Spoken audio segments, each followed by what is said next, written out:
Panel. My name is Jeremy Shane. We are recording this, so please acknowledge that so we can have a nice record of this so we can look at in the future. I'm representing the executive committee of the Urban Design Panel today and introducing our excellent panel presentation titled Displacement and Affordability, a Beaverton Case Study. The Urban Design Panel, or UDP, is sponsored jointly by the American Institute of Architects, the American Planning Association, and the American Society of Landscape Architects. It is composed of professionals from those three organizations with a shared interest in urban design. We're joined today by Heather Wilson, Executive Vice President of AIA. The AIA generously offers this monthly Zoom meeting to host our monthly presentations, at least until further notice when we can meet in person again. In addition, a monthly email announcement, our panel presentations can be found on the AIA Oregon event calendar, as well as other weekly newsletters from our professions.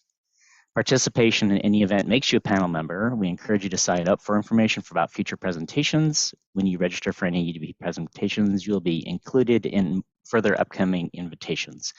We also encourage you to send interesting future panel presentations. And for now, you can send them to me for this meeting, and I'll put my email address in the chat here in a minute. These presentations are recorded, as we said, are made available by the AAA on their Vimeo channel, which can be found in the link provided in the chat box in a minute. And then this presentation will be about 30 minutes, be followed by Q&A that Fiona will host for us. For the Q&A, please pose your questions and comments in the Zoom chat.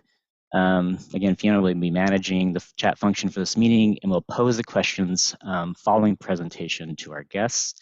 Follow-up questions may be sent directly to presenters. We'll ask if that's okay via their email, or we'll follow up with questions in other way as we find it more appropriate. As a reminder, as you're entering the meeting, please do mute your microphone if it's not already muted. With that, I will turn our meeting over to our presenters, Cadence Petros and Jade Aguilar from Eco Northwest for today's presentation on displacement and affordability in the city of Beaverton. Please go ahead and take it away. All right, thank you so much. My name is Cadence Petros. I'm a project director at Eco Northwest. I've been at Eco, it'll be 6 months tomorrow. So I'm newly at Eco, and my work focuses on a broad variety of activities, including housing, economic development, downtown revitalization, urban renewal, homelessness, all of the things about urban living, even in rural places. And Jade, why don't you introduce yourself before we get started? Okay, my name is Jade Aguilar.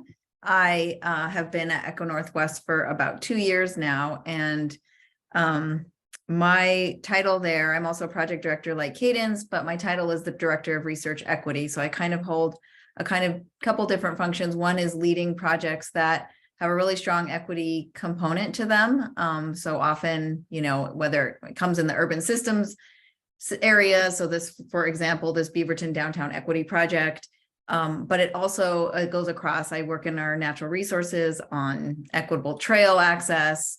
I work in social policy on putting together an equity lens or framework for legislative policies or housing or whatever it is that has a really strong equity component. Tends to be the projects that I work on. I'm not someone with a planning background. I'm actually a sociologist by training, and so I came from higher ed and then had worked sort of in diversity, equity, and inclusion programs and initiatives and assessments. And so, increasingly Eco Northwest was wanting to both do internal work on them, on their own firm, and make sure that their own policies, procedures, and hiring practices were equitable. And so I came on first as a consultant to the company, and then increasingly it was clear that a lot of our client work was also asking for more and more of an equity focus. And so we then hired, I came on full time, and a lot of what I do is actually looking at our processes. So how do we think about data collection, data analysis, what data sets we're using, how do we incorporate more qualitative data into our approach, all of those kinds of things in terms of how we think about our projects. And I think you'll see see some of that reflected in this Beaverton project. So Cadence, maybe you want to share a little bit more about that and I can start our show. Yeah, I think I'll start by saying, although Jade and I have very different backgrounds, I started trained as an attorney and was in-house counsel first at the Portland Development Commission, then went to Mercy Corps, then to the City of Beaverton, and translated that into project work. I think what's interesting about us is we approach this work from different lenses, which is similar to how this urban design platform works too, right? Coming from planning, landscape architecture, understanding that each discipline has value, but where the really juicy stuff happens is at the intersection of those places, and how when you work together, something bigger and better comes from that. And I think that what you'll see from our presentation today on the Beaverton experience is how do you take a diversity of experience, a diversity of expertise and knowledge, and bring that together, and not to get too metaphorical, but put that into the cauldron and see what can emerge from that. And so that's what we're going to talk to you about today, and we'll do it from a diversity of perspective. Jade was a consultant for the City of Beaverton, and at the time I was the project sponsor client. And so we can talk through how our perspectives and positions impacted how the project unfolded. So once I start sharing, which I'm about to do, I can't see anyone anymore. So Cadence or Fiona or Jeremy, if you don't mind just telling me if someone is interrupting and raising their hand. Right. Okay, so I'm going to do this and move into this. Is that everyone can see that? We are seeing the full kind of overview. Yeah, we're seeing the notes and whatnot. About this swap displays. Yeah, perfect. Yep. Now we're Okay. just seeing presentation. All right. Okay, great. Okay, there we go. So where we wanted to start today is with a little bit of background on the project itself and how it got initiated and what the original objectives were. So the City of Beaverton had abundance of riches in the sense that they had elected leadership who had vision and purpose and had spent a lot of time talking with the community about the community's vision for their city's future. They'd done a lot of policy making and planning work, a lot of master plans, a lot of ideas. And then they also had urban renewal. And those funds really began to start flowing about 2016. And so they had a hot market and some early wins. And with all of that, they also realized they had significant amount of money yet left to spend. And with their successes, we knew that we could probably do the things that we set out to do. There was a likelihood that that was a possibility, and a growing recognition that there may be some consequences that we did not want. If we weren't purposeful about how those dollars were spent, that we might find ourselves in a place that met many of the policy objectives that were currently in line, but that they would not be benefiting all of our community members, and they might be burdening others in disproportionate ways that were inappropriate. So we really conceived of an idea. How do we put together a plan that says, okay, we've got all these resources at hand and a community we want to support, a growing understanding of the power that local jurisdictions wield, particularly when they have money and action at their hands. And what are we to do? And so we set out with a couple objectives. The first was, how can we prevent displacement of existing residents and businesses? And the project area was essentially the urban renewal area plus adjacent areas immediately outside the urban renewal areas that would experience displacement pressure because of the investments that were being made. And if we can't prevent displacement entirely, how can we minimize and mitigate it? And that's often where folks stop, like, oh, we want to stop displacement. And that's hard enough. Let's be real. Like the market pressures that impact displacement are significant.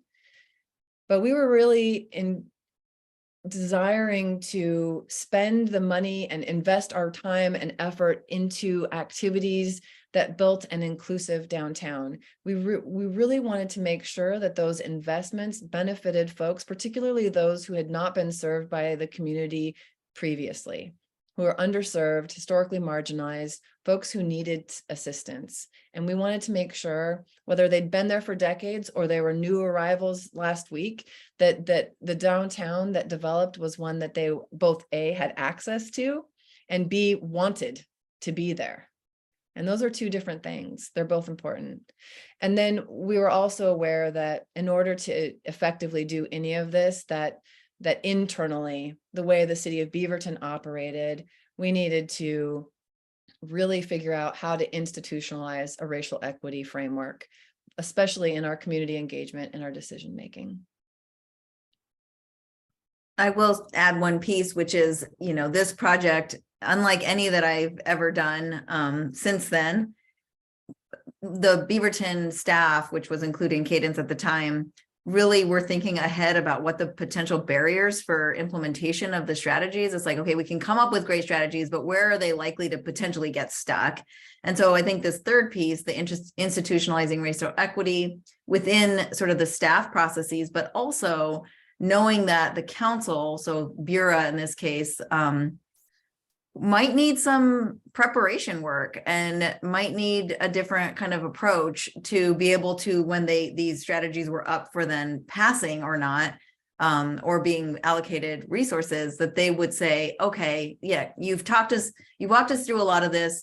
We know what we're getting into. We understand why this is important. And so we actually did some racial equity, workshops with the council in advance of this. And it was really, I think, I'm hoping that was helpful, although I will say that the Beaverton Council was already pretty far along, I think, in their understanding. But we did have a chance to sort of have those workshops with them to prepare them for this strategies that we were developing. Yeah. Okay. So it takes time to do these kinds of activities. And I think that's just like a pause moment. You all do or are around efforts that involve community engagement all the time. And there are all sorts of ways that you can do engagement. Traditionally in my line of work, it's often information out. And sometimes it's information in, oh, community, tell us also what you want. But there's something really purposeful that has to happen for that information in to be incorporated into the outputs of the work product. And I guess what I'll offer is it takes a lot of time. And as folks who are responding to RFPs yourselves, how you build in the spaciousness necessary in order to allow for effective community engagement, and then to digest that information and to incorporate that into your work product is just time consuming and then therefore expensive. So for this project timeline, Jade already mentioned that in summer of 21, we engaged in essentially a self-assessment. So there was training was part of it, but some of it was, what engagement have we already done? What questions have we already asked and have been answered? That whole engagement fatigue that especially communities of color and other marginalized folks have experienced really doesn't necessarily result from they don't want to keep talking. It's they don't want to keep talking and not being heard, and not having that information really be listened to and institutionalized. If you have to keep responding to the same question and also continue to see that it is nothing is shifting or is not being heard, that could be exhausting for anyone. So we did that self-assessment, the engagement audit of what we had already heard that would be useful. That in turn helped us understand what further refined questions were relevant to this project at hand. And we could reflect back to community that we had heard. We're fact checking, is that still true? Is that still relevant? And we have these further conversations we'd like to have. And then with strategy development, you go from there, and Jade will talk more about those pieces.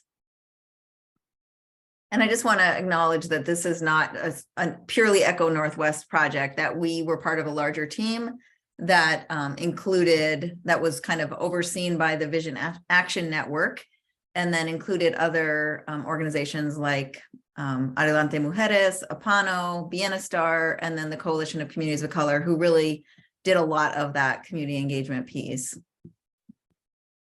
Okay.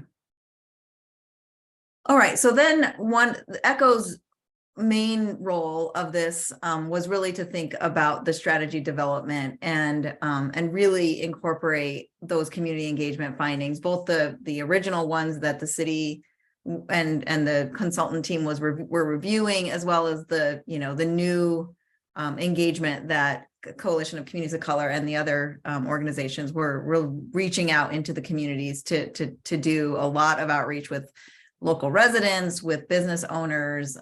We deployed a group of business owners to act as facilitators for other folks within their communities. And so that was an interesting way to sort of build capacity within the community, as well as getting folks that already had established relationships to talk to their colleagues and friends and others about what the kind of needs were for the downtown area. We also did a best practices research. So like, what are other communities nationally doing? What can we learn? And then an existing conditions research, which I'll talk a little bit more about. But one of the things that I think was exciting here was that we went beyond sort of accessible census data, which we'd still definitely used. But beyond that, we looked at school district data. We looked at some of the business license data that the city helped us parse through. We looked at some of the data that had been collected during COVID resource supports, and really tried to put together a larger pool of accessible data that would give us some different insights for what was essentially a pretty small area. And so we couldn't just rely on broad census data. So we really did a lot of deeper diving. And then finally, really relying on staff and, folks at the city had been working on these issues for a long time. They knew what they'd already tried. They knew what was likely to work, what we had resources for. And so kind of putting all of those together led to some strategies that we think were particularly implementable and really customized to work in Beaverton. Okay. So when we did the existing conditions in report for downtown Beaverton, the project area, which also included Allen Boulevard. Okay. Is that okay? It's gonna have to, it will be. Well, Hello?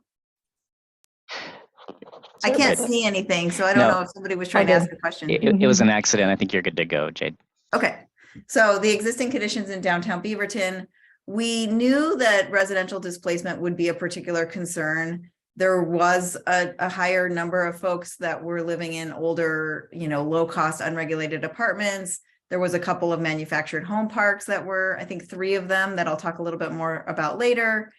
And, it was an area where we knew there would be a lot of investment. And so just knowing that, there was a risk there for displacement.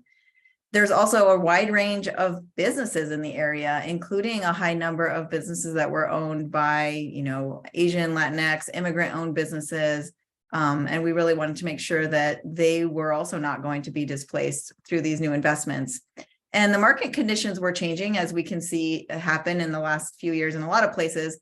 Both apartments and commercial space had very low vacancy rates. Retail rents were going up faster than in the city. And just the number of the availability was low, and the rents were rising. And so those are always kind of the conditions that can lead to some higher risk for displacement situations.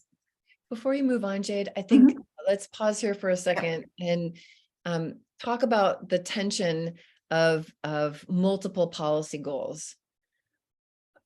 When you want to do, you all know, when you want to do transit-oriented development or mixed-use development, you want retail rental rates that can support retail being built, right? We know what that does for the pedestrian experience when there are stuff going on at the ground floor.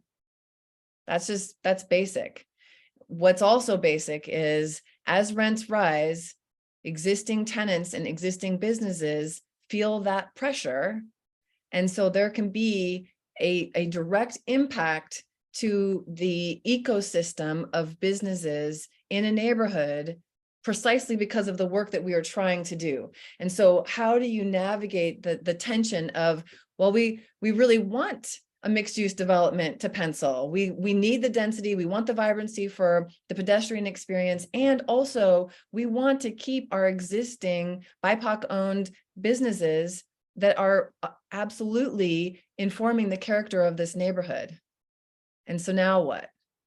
And I think it's so tempting to have binary decisions, right? Change is good, change is bad. Density is good, density is bad. No growth, some growth. Like those. That's not the world that we live in, right? Population will increase, and change, it can be good, and the pedestrian experience is important, and supporting our existing businesses and making sure that a diversity of business types, both in wealth and identity, is important. And so I just wanted to pause here for that moment to really reflect on. I've spent a career as a brown woman in urban renewal. I work also simultaneously in market rate housing and trying to increase housing affordability. And for me, those tensions have been present, and I just want to keep making sure that they are, that the legitimacy and the recognition of all of those components are important, so that we can really wrestle with the tensions and make purposeful decisions about how we support community while we are advancing multiple policy objectives. Great, thank you. Okay. Okay, so you go through that beginning process. You've built a team, you've done your self-assessment, you've done the community engagement, you've looked at the existing conditions, best practices, great. Now what, right? What are the actionable items that can come from all of that work that we have learned about our community and where other communities have been? And the answer is a million possible strategies. And they fell into a few buckets.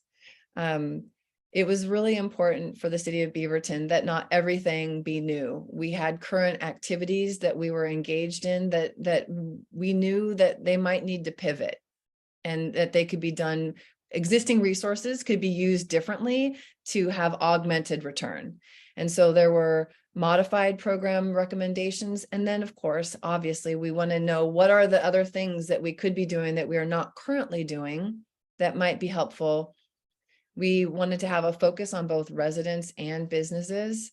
When you think of community and a sense of belonging, obviously you need people living there, and the services and businesses and amenities that support those community members are equally as important. I think we learned that lesson in Northeast Portland very well as the character of the commercial retail shifted. Among other displacement pressures, I think that cultural displacement felt very real to many people. And then it was, again, all targeted to both allowing the access. So how do we mitigate or prevent displacement? And then also the desire to be there, that sense of belonging, seeing themselves in the community.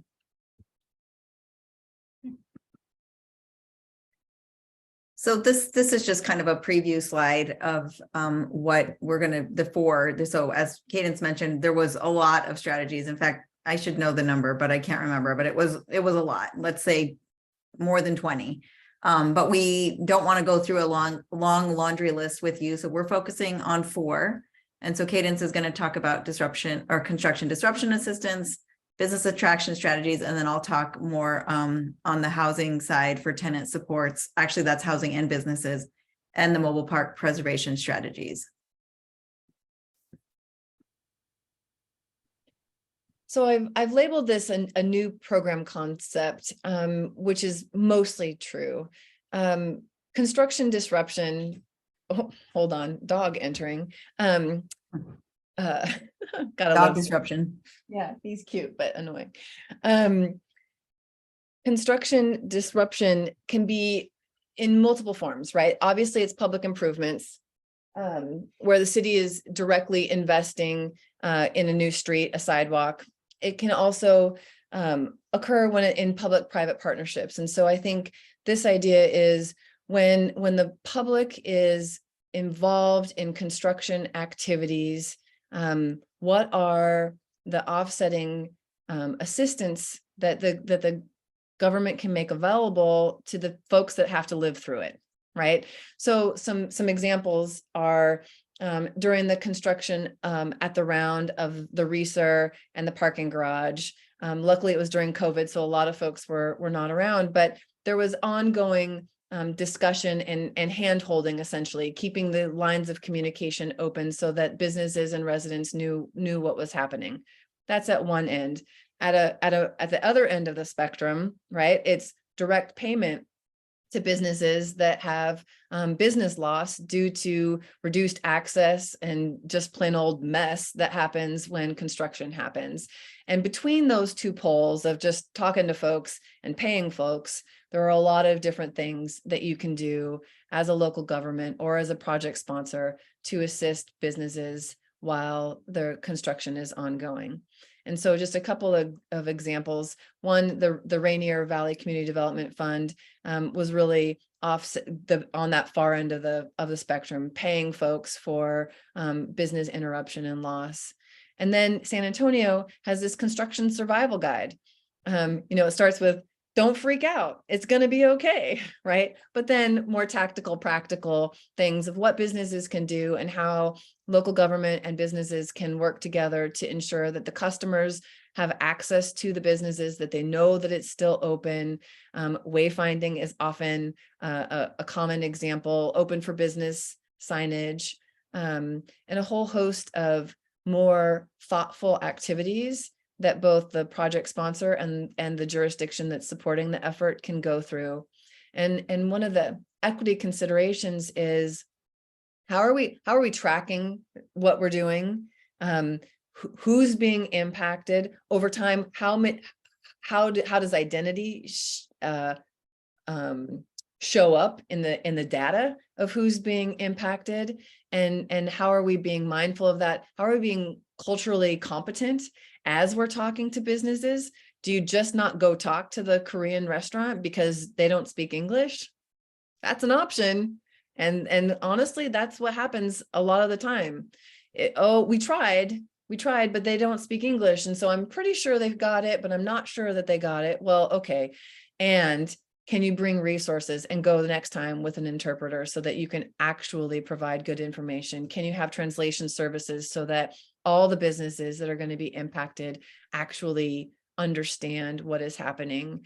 And then, of course, for folks who have, for all sorts of legitimate reasons, less trust with government authority, how do you, again, build those community partnerships? So sometimes it's the government that comes and knocks on the door, and sometimes it's a community ambassador who can provide that information in a less, in a more trust-inducing way.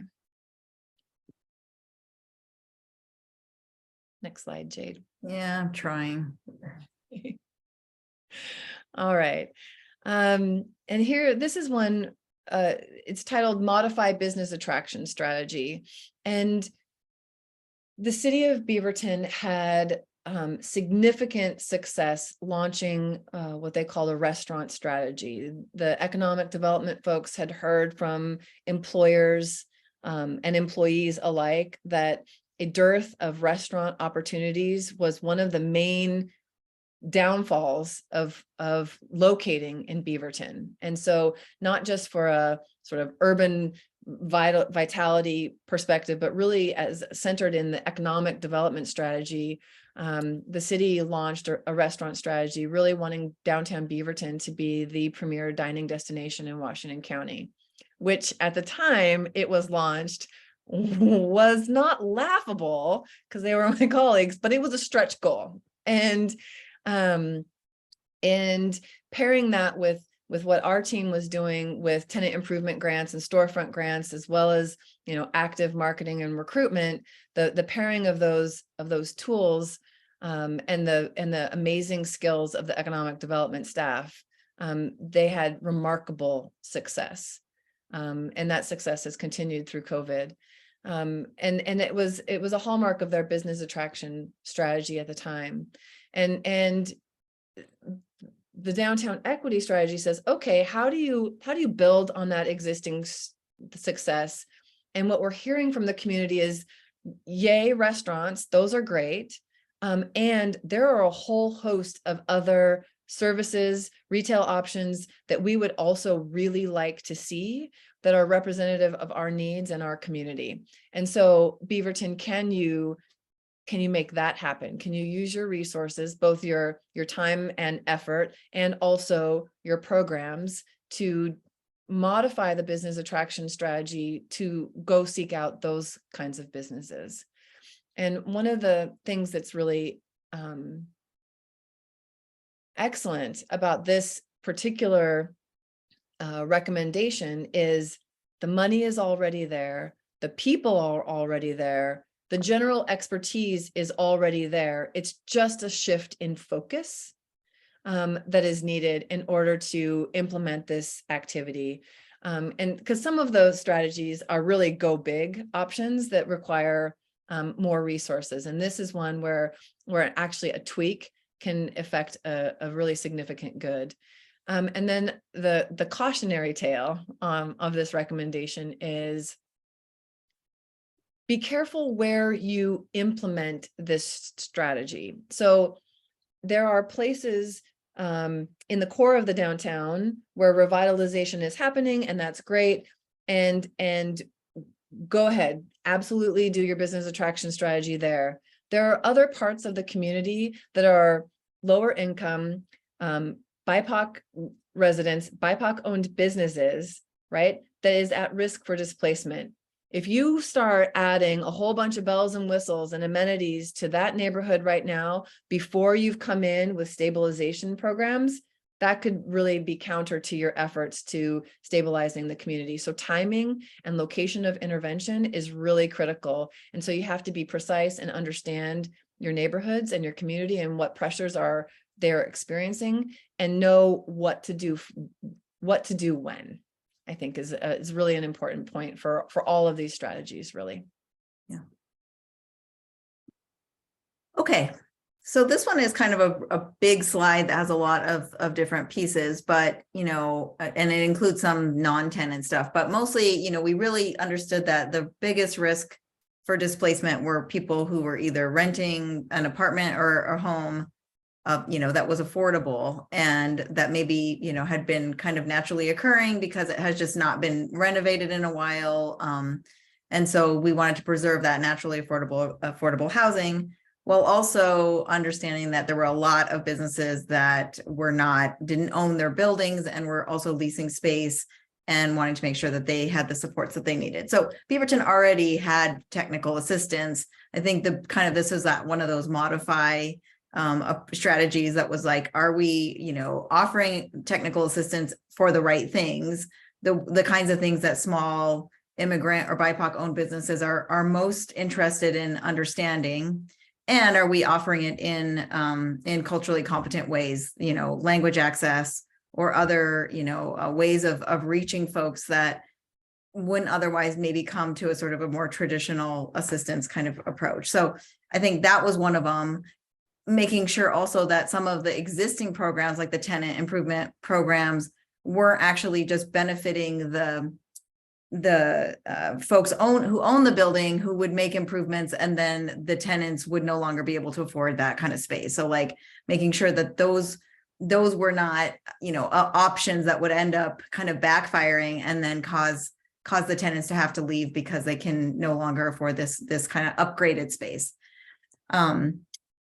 The recognition that rents would need to continue to be affordable and inclusive, which might mean that for Beaverton that, and this is where there's a lot of really interesting strategies that I wish we could go further into, but, does that mean that Beaverton should buy a building and then create smaller retail, spaces that are more inclusive and less expensive for kind of small owned businesses?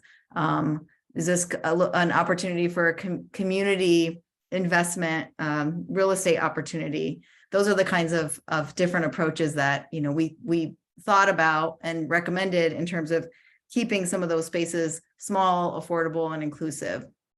Talked about that one. And then there was a desire, particularly along Allen Boulevard, which was one of our areas of concern, in part because it wasn't in the Bureau, area, and so therefore wasn't eligible for the funding, and also had a number of small businesses that had been there a long time, legacy businesses that were, in much more affordable areas. And so I think one of the things that came up in the community engagement was the desire for folks to get to know one another more and be more of a, have the city help those businesses organize and be more of a collective, so that they had, kind of a better understanding of each other's, needs and issues, and they could be collective in their approach to what they were looking for from the city. And so that was one of the strategies.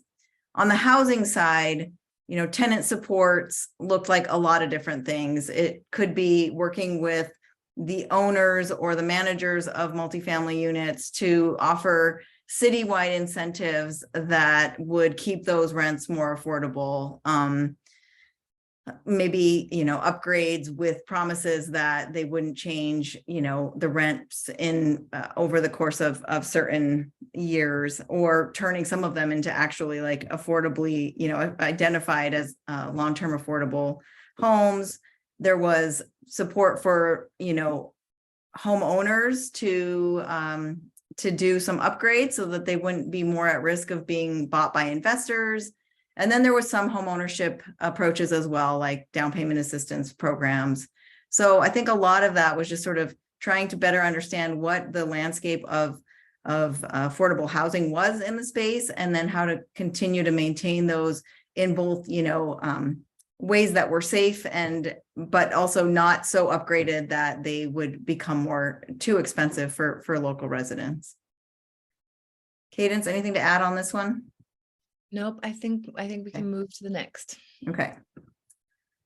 And then one of the top priorities of the city from the very beginning was understanding that there were 3 existing manufactured housing communities in the study area, and that they were really interested in preserving those. And I don't know how much folks know, but that has become one of the main sort of areas for investors to be leaning into, knowing that folks in these spaces are, oftentimes have a hard time not succumbing to the pressures of the higher rent increases, because it's a hard thing to move that home. And so they become sort of at the mercy of these investors who are raising rents, or, deciding that this is not actually a good thing to have here, and we want to, just get rid of the whole thing. So the occupants of these communities often include, older adults, people with disabilities, Latinx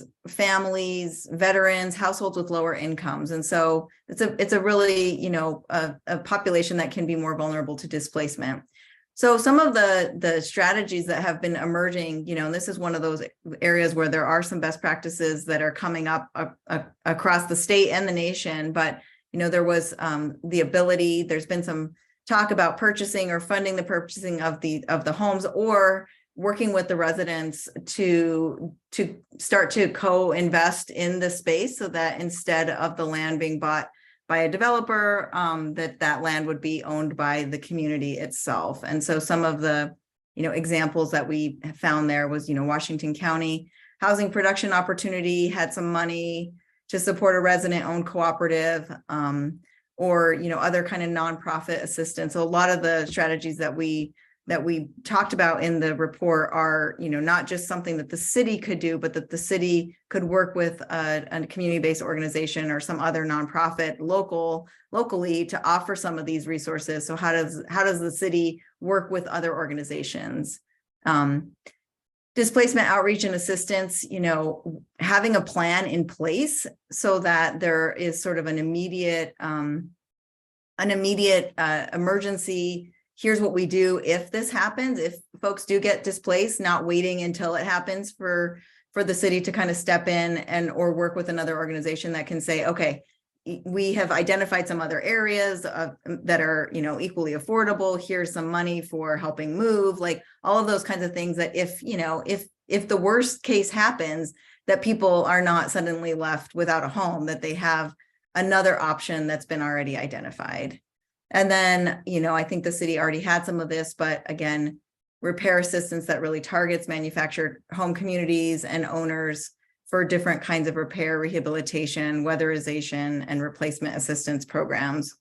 And then the last piece is this land use regulation. So there had been a number of cities in the state. City of Cornelius adopted a new manufactured home park zone.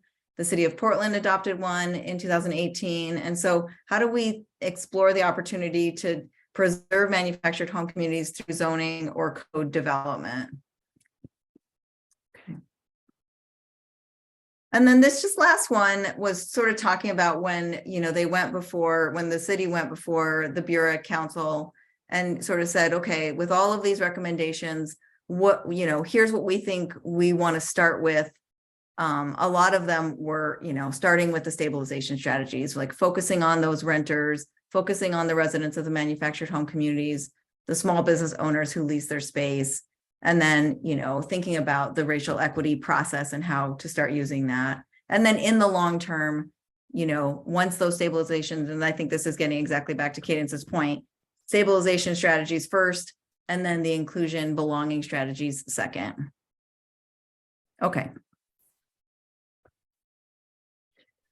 So I think just to kind of sum it up, there were in the middle, you see the objectives, right? Prevent displacement, guide public investments towards building an inclusive downtown, again, stabilize and belonging.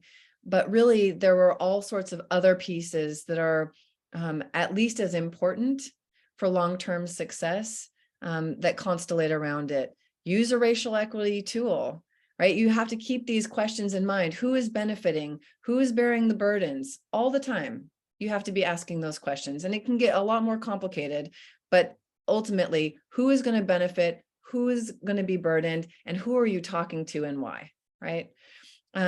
Build long-term relationships. We talk a lot about being relational and not transactional. What does that actually mean in implementation? How does a government, right, interact with its community members in a way that feels nourishing and responsive? These are questions I think that all jurisdictions at all levels are going to need to continue to answer. Obviously, transparency, accountability, good government, all of those pieces are foundational to building trust. And then one that's near and dear to both Jade and me is this concept of using both quantitative and qualitative data. We, as a culture, tend to, well, I don't know, we can have a lot of talk about what we do as a culture, but historically, quantitative data has been presumed to be the truth, and qualitative data has been presumed to be opinion. And so how do we bring rigor to both disciplines and find ways of including that into analysis so that we have evidence-backed decision-making, bearing in mind the lived experiences of people and the knowings that they have because they are the ones doing it. And I guess with that, in the interest of time, I think we can close and open it up for some questions. Awesome. Thank you, Cadence. Thank you, Jade. So I'm just going to remind everyone, please. I'm sure there's a lot of burning questions. Please go ahead and put them in the chat, and we're going to go through them. I'm going to start with Jeremy. Jeremy's got one. He says the city has been working hard to set a framework for urban development, years prior to this effort. The question is, how will the outcomes from these strategies be integrated into planning efforts that are already in motion? Kind of how are you kind of bringing this all together? Well, so Jade and I both work at Echo Northwest, and I'm not going to put Rob Zoller, the City of Beaverton employee, on the spot. So I'm going to answer in proxy about how a community could do that, right? And I think the answer really goes back to some medium easy things and some real difficult things. So the medium easy thing to do is like I said, use your racial equity tool, whatever it is, right? You can talk about GARE, you can talk about all the things that you can develop, but really it's ask those fundamental questions that every racial equity tool is asking, which is who's going to benefit, who's going to be burdened, and who are you talking to and why? And if you do those things, then you can find ways to implement the frameworks in ways that benefit your community, as you would assume a framework was intended. Then comes the not so easy part, which is, what if we set off on a course that we no longer think is the right course of action because of the learning that we have gained? And then you got a problem. And so what is required then is courage, ongoing communication with your community members, right, who can help bolster that courage, right? And both staff and decision makers who are aligned on what it is what are the values of the organization and what are we actually trying to achieve. And sometimes that means a pause, sometimes that means a pivot, sometimes that means proceed cautiously, and sometimes it means we've got to stop.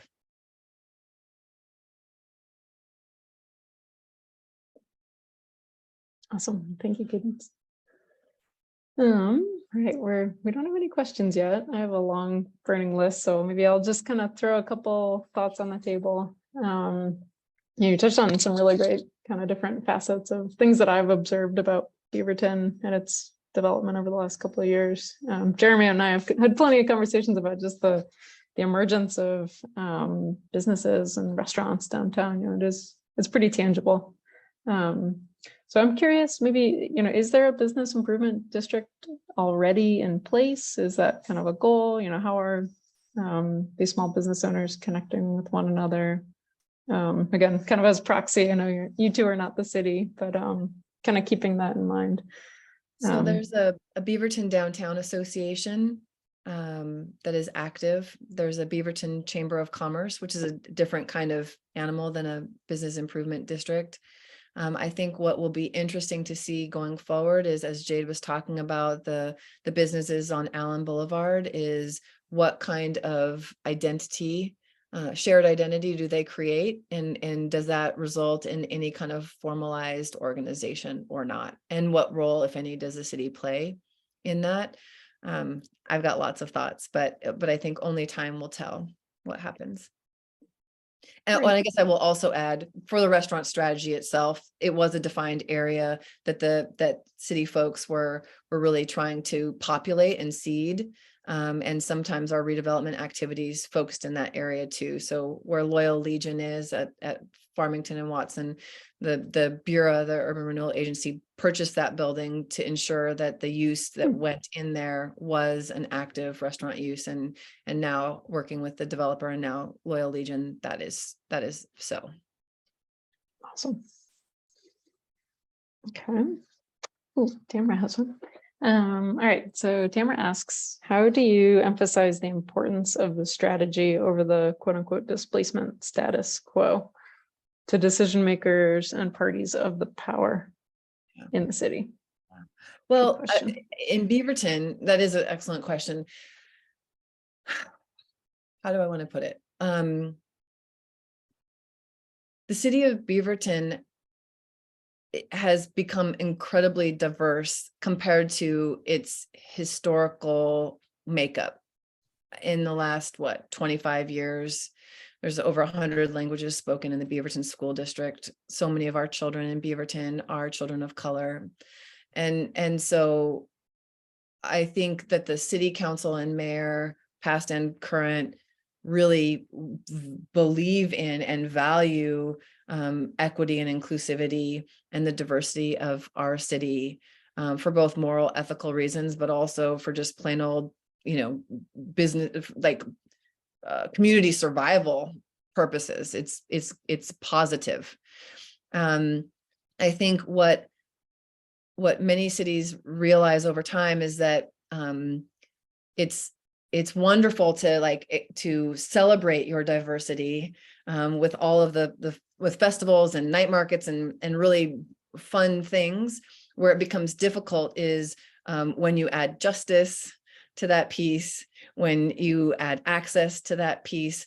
What does that look like? And so again, I don't think it's an either or. I think it's how do we wrestle with these really these multiple policy objectives that on their own aren't bad. They're actually good. There's a reason you want to have dense development in your urban core, really good ones.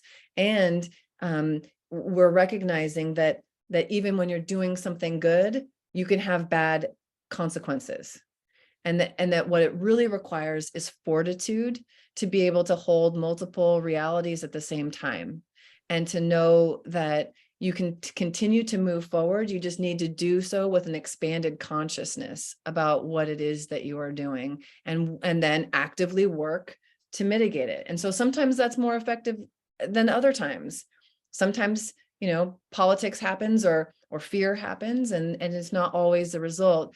But if you keep working towards this, I had a colleague who would always say, we just need to get more comfortable being uncomfortable. And as we continue to grow that muscle, I feel confident that jurisdictions can continue to raise the bar against that status quo. So Whitney's got a kind of a related question. Obviously Echo Northwest has kind of a span across the West Coast. You're hired for kind of your wealth of knowledge of what's going on in other places. So are there specific cities or municipalities that you're aware of that really have had successful, minimization of displacement as they've grown and developed? Kind of what case studies and lessons learned are you guys pulling on in your daily kind of research and work?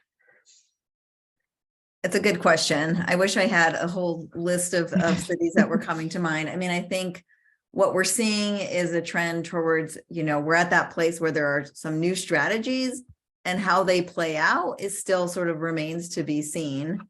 And then I think some of it is a very targeted kind of approach, right? So what might work for manufactured housing parks might not be the same strategy as if you have kind of an older neighborhood of single family homes versus a multifamily units with a lot of tenants. So I think kind of understanding the landscape that exists, there are different strategy approaches. And then increasingly, I mean, what I see is that sometimes, we did some work recently with Tacoma. Tacoma has really had a lot of loss of their, kind of predominantly Black neighborhood, and at the top of their hilltop neighborhood. And it wasn't until, much later that they started to make some bigger efforts to stop that. And so how do you catch this sort of before it turns into something that, that is much harder to slow down afterwards, where, see the predatory, a lot of what was happening in Tacoma was a lot of predatory kind of approaching households every single day, knocking on their doors, trying to get them to sell, offering them cash, that sounded like a lot of money to people. But in reality, wouldn't allow for a move to any other part of the city, and was not the fair market value of those. And so I think, being aware of all of the ways in which the investors are approaching, investment and working with developers to sort of be to offer the right incentives so that folks actually want to build in some affordability within some of the projects that they're working on. I think a lot of those are some particular strategies, but I can't think of a city right now that I would be like, this is a model, unless you can, Cadence. Yeah.